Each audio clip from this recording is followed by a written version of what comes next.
Palagi niyong tandaan, matatamasa mo lang ang tagumpay kung hindi ka susuko.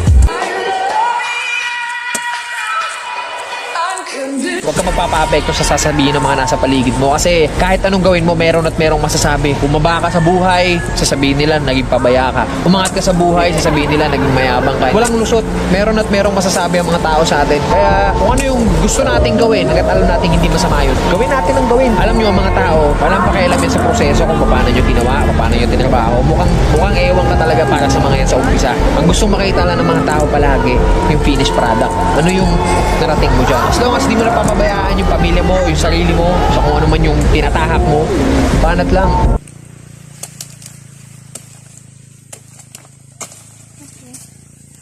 Okay, padayon na pa.